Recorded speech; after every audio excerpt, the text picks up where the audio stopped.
Russia says some of its troops involved in military drills near Ukraine are pulling back and returning to their bases after completing their exercises. The drills have been a significant factor in the crisis between Russia and Ukraine, which, along with Western nations, fear Moscow is planning an invasion. On Monday, the Kremlin suggested diplomacy is still possible in defusing the standoff. Let's go straight to Dorsa Jabari, who's live for us in Moscow. So tell us a bit more about these Russian forces that are returning to their bases. Is it significant? Well, it certainly is, and we've just been hearing from the chief spokesperson of the Russian Defense Ministry, Major General Igor Konashenkov, who has issued a statement saying that some of Russia's western and southern military units will be on their way back to their home bases upon completing a series of military maneuvers. The Major General also went on to say that there are other further units that are finishing up their military drills and will be going back to their home bases. This is, of course, something we heard from the Russian defense minister on Monday. Sergei Shoigu, at a meeting with the Russian President Vladimir Putin, said that this was about to take place, that the military drills that were ongoing for the past few weeks were coming to an end, and most of the military units that have been dispatched alongside the country's borders will be returning to their home bases. Of course, this will be seen as the first significant step in the current situation that we're in, and possibly seen as a sign of Russia really de-escalating the situation and sticking to their word, saying that these troop movements were all to carry out these drills. And now that they're rebasing them, they really are going back to where they were in the beginning and reiterating this country's position that they never really intended to invade Ukraine. This was just a hysteria narrative that was built by the Western countries. Well, perhaps the days and days of diplomacy is leading to something. We have more diplomacy today with the German Chancellor arriving in Russia or already in Russia. We're not 100% sure yet. What are we expecting from meetings between Scholz and Putin today? Well, the German Chancellor will be talking about three main things with the Russian president. First, trying to de-escalate the current crisis with Ukraine.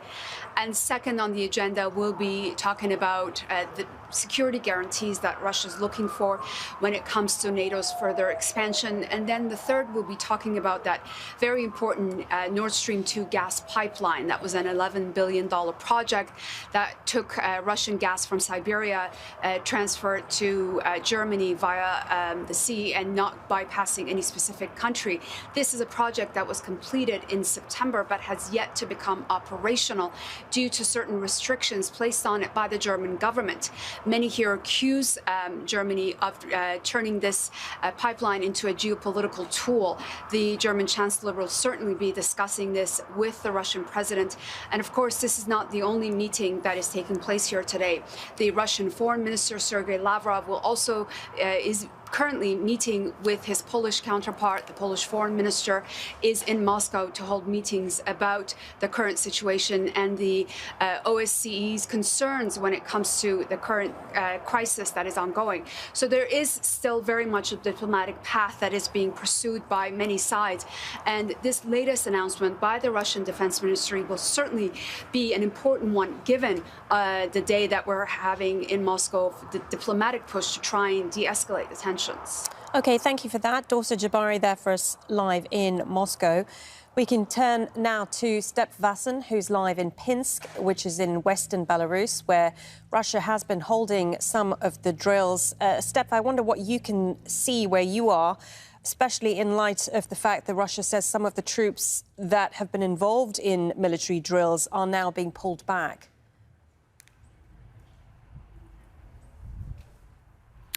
Yes, I'm in Pinsk. That's 30 kilometers from the Ukrainian border. And this historical town has quite a big population from Ukrainians. So there's a lot of concern here also at this border about these Russian military exercises happening so nearby.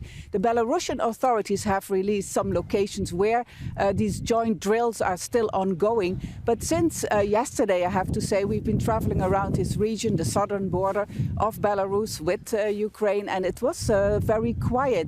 There was supposed to be exercises, air defense, fighter jets in actions, even bombardments at a place not very far from here. But so far it's very difficult to see that there is a very large-scale military exercise ongoing. Meanwhile, of course, we know that Russia is now saying that they have finished these exercises, or are finishing up these exercises, and are withdrawing troops. We haven't seen any signs of that, but it could mean that definitely these exercises are closing and there's not much activity here.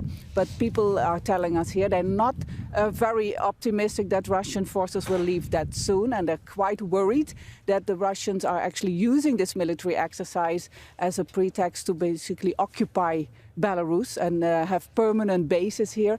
And that's something that a lot of Belarusians are definitely not agreeing with. OK, many thanks for that. Step Vasson monitoring the situation from Pinsk in western Belarus.